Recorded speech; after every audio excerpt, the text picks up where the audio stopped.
ये आकाशवाणी है। शारदीया। कल आप जगदीश चंद्र माथुर के लिखे इस प्रसिद्ध नाटक की पहली कड़ी सुन चुके हैं। आज सुनिए इस नाटक की दूसरी और अंतिम कड़ी।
बहुत मीठी आवाज़ है तुम्हारी रहीमन। आपकी मेहरबानी है बाईजाबाई जी।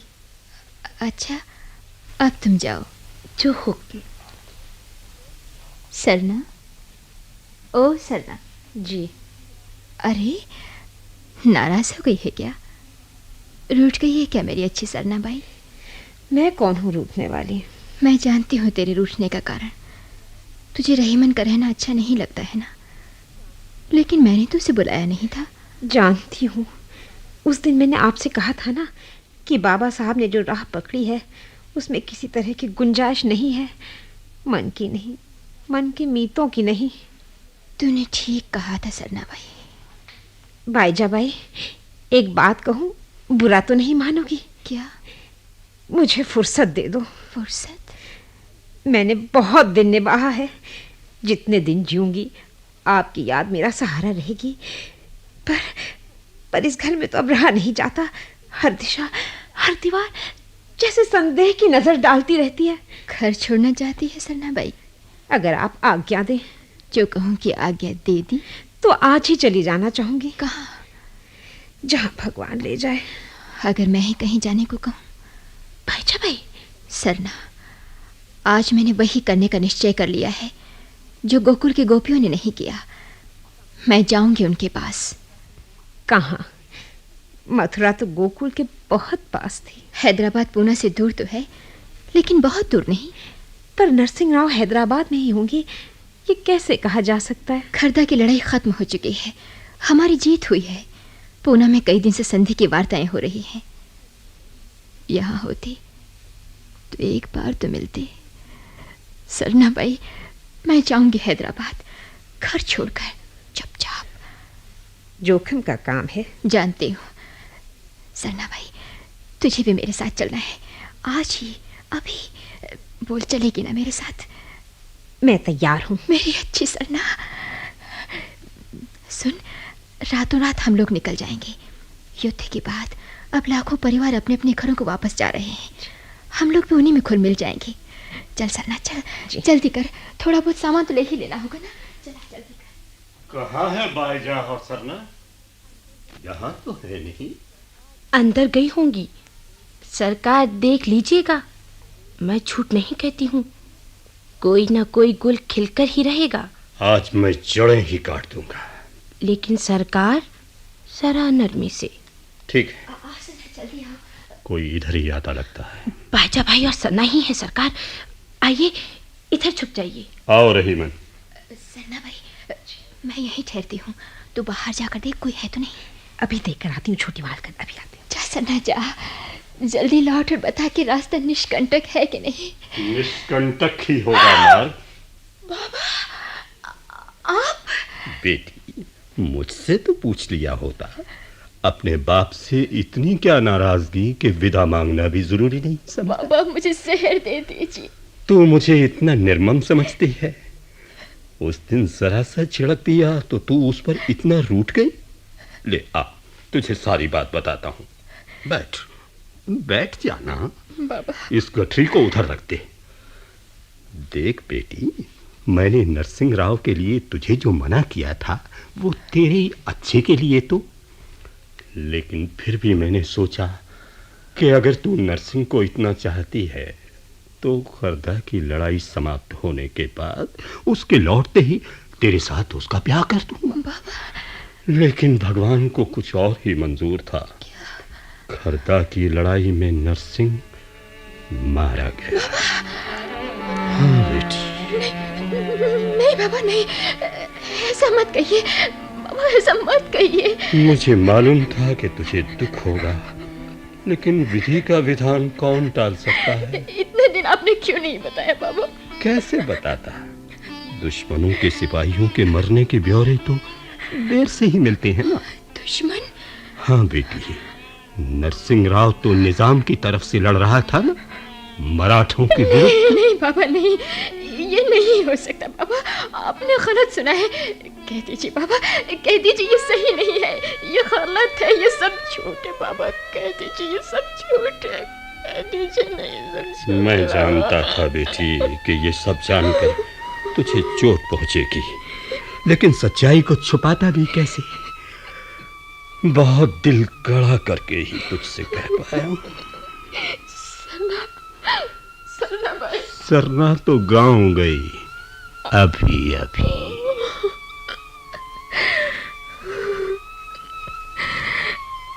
सरना गांव गई, तूने भी धोखा दिया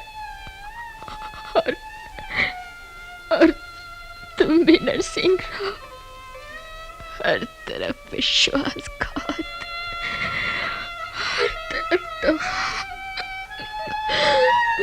धीरज धर बेटी, धीरज धर। अरे रहीमन, आई मालिक। रहीमन, बायजा बाई को संभाल, मैं चलता हूँ। बाजा भाई, बाजा भाई। रहीमन,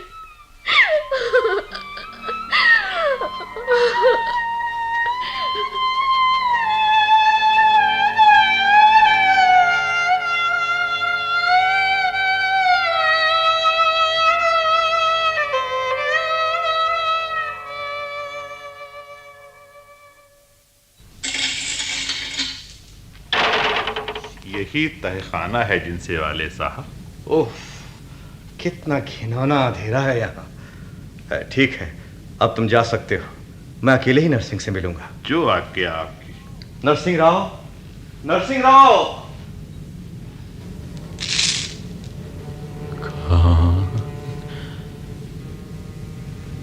गणपति, क्या समय हो गया? नरसिंह, ये किसकी आवाज है? अगर मैं भूल नहीं कर रहा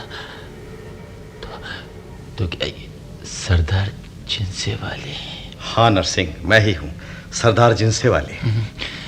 सरदार जिनसे वाले अंधेरे रेगिस्तान में ज्योति की मरीचिका। मैं इधर हूँ नरसिंह। आओ नरसिंह राव।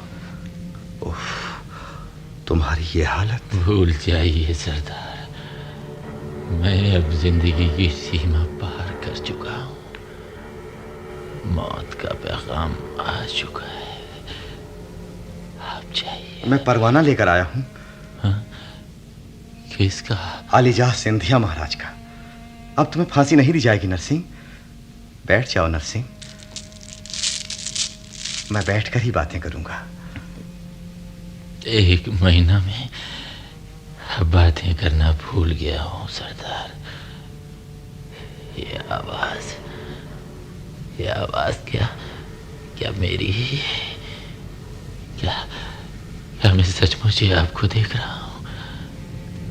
मौत की सर्द उंगलियां मेरा इंतजार कर रही हैं और आप? नरसिंह, महाराज ने तुम्हारा फांसी का हुक्म रद्द कर दिया है। क्या?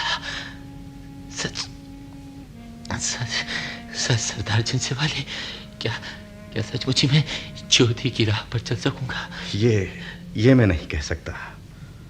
तब तुम्हें यहीं रहना है, कारागार में। फांसी नहीं होगी, लेकिन आजीवन कारागार में रहना होगा। नहीं जानता क्यों मुझे गिरफ्तार किया गया है, क्यों मुझे फांसी की सजा दी गई और अब क्यों नहीं मुझे फांसी दी जाती। नरसिंह, मैं तुम्हारा मित्र हूँ। सच बताओ, क्या निजाम अली की पहरेदार टुकड़ी से तुम्हारी जान पहचान थी? हाँ थी, वरना इतने सारे भेद कैसे ला पाता? पहरेदारों की टुकड़ी जिससे तुम्हारी जान पहचान थी? सरदार जिनसे वाले, आपका मतलब भी? मेरा नहीं, आलीजाह सिंधिया का यही ख्याल है कि तुम्हारे इशारे से ही वे गोलियां आई। झूठ है, ये बिल्कुल झूठ है। क्या आप इस पर यकीन कर सकते हैं? नहीं, मैंने इस बात पर यकीन नहीं किया। भाऊ साहब को भी यकीन नहीं हो सका, लेकिन सिंधिया महाराज तुम्हें। तो मुझे अपनी उस दिन की मांग के लिए ही दंडित किया जा रहा है। ये कहना भी गलत होगा, क्योंकि लड़ाई के बाद मराठा और निजाम के बीच संधि की अन्य शर्तें तो पूरी नहीं हुई, लेकिन एक पूरी हो गई है। मराठा और निजाम दोनों के राज्य में घोषणा कर दी गई है, हिंदू और मुसलमान बराबर हैं। सच? भाऊ साहब के आग्रह से ही मैंने वो पुल तोड़ा था, और आज मेरी बात मानकर उन्होंने हिंदू और मुसलमानों के बीच टूटते हुए पुल को जोड़ दिया सरदार। लेकिन तुमने जो बहादुरी की, उसका पुरस्कार?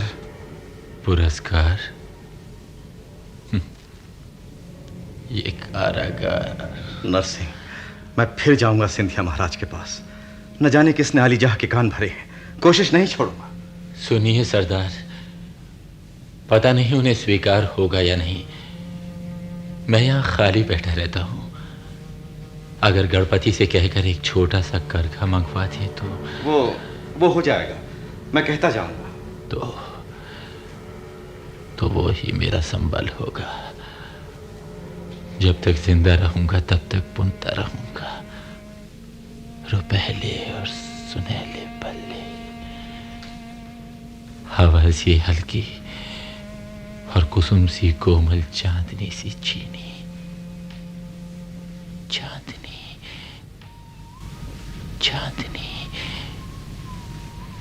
शारदिया, वही तो चांदनी है, मेरी इस काल कोठरी की ज्योति।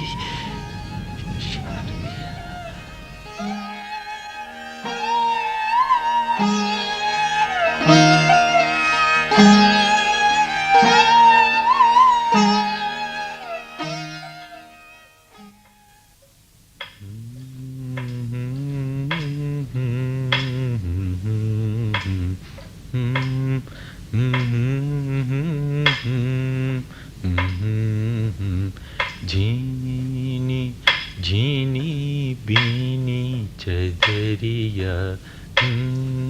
नरसिंह राव। कौन? गणपति? हाँ नरसिंह राव, पर तुम तो बिल्कुल कबीर ही बन गए। कबीर? गणपति जी आप बैठिए, लेकिन यहाँ कहाँ बिठाऊं आपको मैं? कितने महीने तो हो गए तुम्हें इसे बुनते, मुझे तो अपनी ये कला दिखाई ही नहीं। आज पूरी हो रही है, अभी दिखाता हूँ। आप तो दिन भर गायब रहे। आज दिन भर दम मारने की भी फुर्सत नहीं मिली। आलीजा सिंधिया महाराज की शादी के बाद पहली बार महारानी की पधारी है। ब्राह्मण भोज, कंगालों को भोज, कैदियों की छूट आदि के कितने ही काम करने थे। महारानी दयालु स्वभाव की लगती है। मुझे तो उम्मीद थी कि और कैदियों के साथ साथ तुम्हारी रिहाई का भी हुक्म देंगे, पर अभी तक तो। मेरी रिहाई? उससे क्या होगा गणपति? मेरा सभी कुछ तो यही है। इन महीनों में तुम में जो परिवर्तन हुए हैं, उन्हें देखकर तो मैं दंग रह गया। मैंने इन्हीं तहखानों में कैदियों को पत्थर से सर टकराते देखा है, सिर्फ इसलिए कि उन्हें बाहर की रोशनी की एक किरण मिल सके। लेकिन आज तो शरद की चांदनी है, होते हुए भी क्या? तो। आज शरद पूर्णिमा है। हाँ, बाहर चांदनी छिटक रही है, तुम्हारे झरोके से छन कर आती होगी। अच्छा, मैं दीपक बुझा देता। दीपक बुझाना ठीक ना होगा। लाओ, मैं बाहर रखाता हूँ। पर तुम बुनोगे कैसे? बुन चुका हूँ। इस कपड़े का सौंदर्य जैसा चांदनी में निखरेगा, वैसा दीपक की रोशनी में नहीं। शरद पूर्णिमा। शायद कोई आ रहा है, मेरा बुलावा होगा। दीपक बाहर रखे आता हूँ।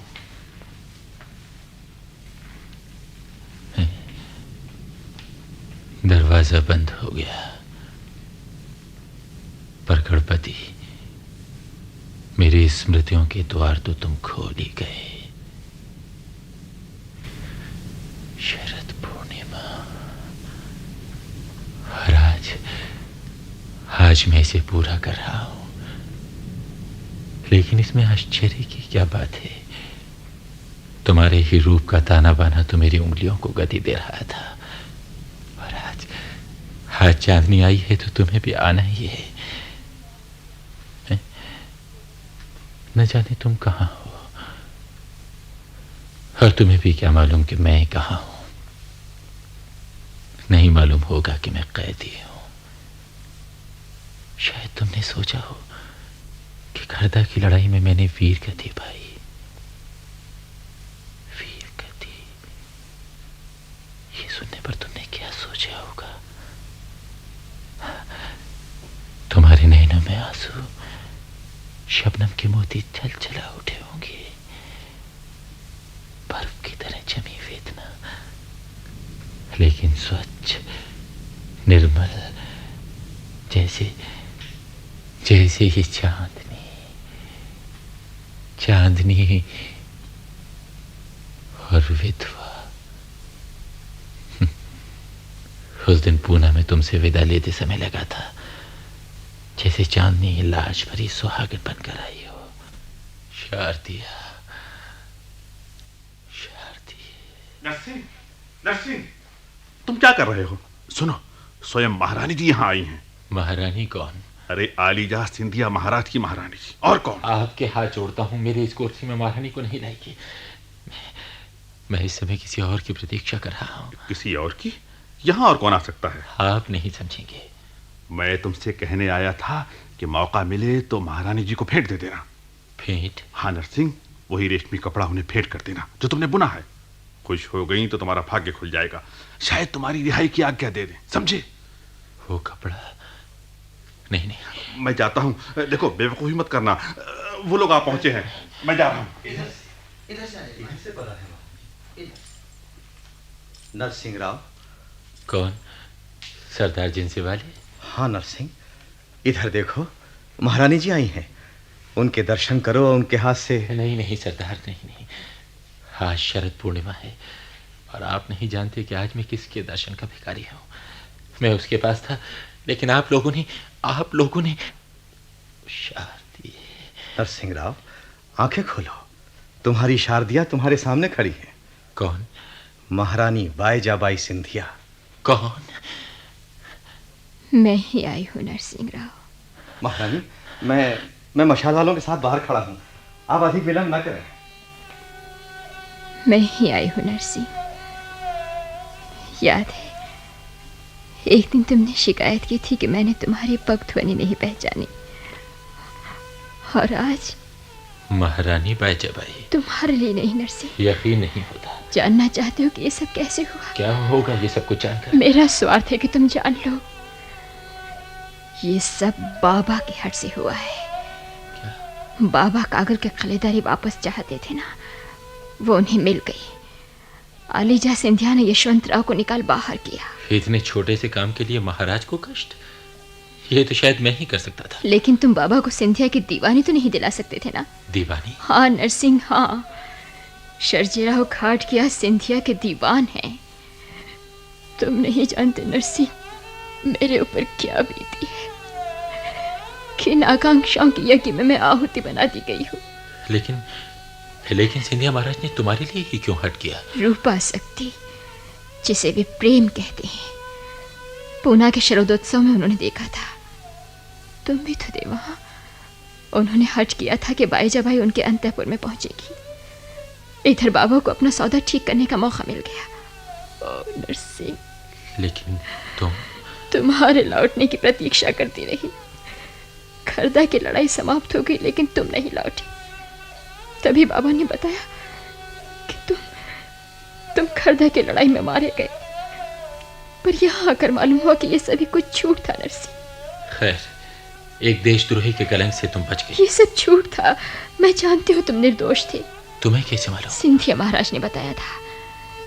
जब तुम्हें गिरफ्तार किया गया था तब वे भी नहीं जानते थे, लेकिन उन्हें उस समय ये सब कुछ मालूम नहीं था कि गोलियों की वो बौछार दुश्मनों की तरफ से नहीं आई थी, बल्कि मेरे बाबा की ही करतूत थी। हाँ, हमेशा भड़कने वाली आकांक्षा का सर्प उनके मन में कुंडली मारकर बैठा था। उसके फुंकार के तुम शिकार हो गए नरसिंह। मुझे फांसी दिलवाने से क्यों रुका है तुम्हारे बाबा? वो तो यही समझते हैं कि तुम्हें फांसी दे दी गई है। उनसे छिपाकर सिंधिया महाराज ने तुम्हारे वध न किए जाने की आज्ञा दी। आप खाटके जी को बताते महारानी, उनका अरमान क्यों नहीं जाए? नरसिंह, सिंधिया महाराज ने मुझे अनुमति दे दी है कि तुम्हें रिहा किए जाने की आज्ञा दे दूं। रिहाई? किस नियामत के लिए रिहाई महारानी? किस जीवन के लिए रिहाई? नरसिंह, तुम भी मुझे महारानी ही कहोगे? बाईजाबाई, तुम जिसे रिहाई कहती हो वो मेरे लिए सबसे ज्यादा भयानक कारागार होगी। ये बेदर्द पत्थरों का तहखाना, ये अंधेरे की घुटन। नहीं नरसिंह, नहीं, तुम्हें इससे दूर होना है। बाईजाबाई, क्या तुम भी नहीं समझोगी? हाँ, समझ रही हो नरसिंह। तुम मुझे छुड़ाने आई हो तो मेरी एक भेंट स्वीकार करो। ये देखो बाईजाबाई। ओह, ये साड़ी, ये दिव्य सौंदर्य कितनी बारीक है, जैसे सवेरे का कुहासा हो, मुलायम जैसे नई कोमल। नरसिंह, ये तुमने कहाँ से पाई? देखती हो ये करना? तुमने बुना है इसे? अपना वादा पूरा करने के लिए। तुमने कहा था ना, आज वो तिथि आई है। नरसिंह, ये साड़ी 5 गज लंबी है, लेकिन वजन केवल 5 ही तोला है। पर नरसिंह, इतनी बारीक साड़ी फिर तुम्हें? ये देखो ना मेरी उंगली। उंगली के सुराख में से चांदनी की किरण दिखती है ना बाईजाबाई? तुमने अपनी उंगली में सुराख कर लिया? याद है, उस शरद पूर्णिमा को तुमने अपनी उंगली के खून से टीका किया था मेरा। एक बूंद खून, लेकिन मैं उस रक्त की बूंद को भूला नहीं था बाईजाबाई। आज मैं तुम्हें विदा दे रहा हूँ। तुम रो रही हो बाईजाबाई? रोती क्यों हो? तुम्हारे रक्त के टीके ने मुझे बचाया, और ये साड़ी, ये मेरा रक्तदान, ये आंचल, ये तुम्हारे नए जीवन में तुम्हारी रक्षा करे। नया जीवन, सांसों की जंजीरें, और तुम नरसिंह। मेरी जंजीरें। बाई, ये जंजीरें नहीं। महारानी जी, समय बुरा है। नरसिंह, तुम चलो नरसिंह, आज्ञा पत्र मेरे पास से। चलो नरसिंह, चलो। नहीं बाई, मैं यहीं रहूंगा। तुम जाओ महारानी, तुम जाओ बाई। आंसुओं में नहीं, मुस्कानों में भीगती हो। नरसिंह। और मैं यहीं रहूंगा, क्योंकि तुम यहीं हो। महारानी नहीं, बाई नहीं, लेकिन तुम। नरसिंह। हाँ, तुम मेरी शारदिया, मेरी शारदिया। तुम जो मेरी हो, हमेशा थी, हमेशा रहोगी।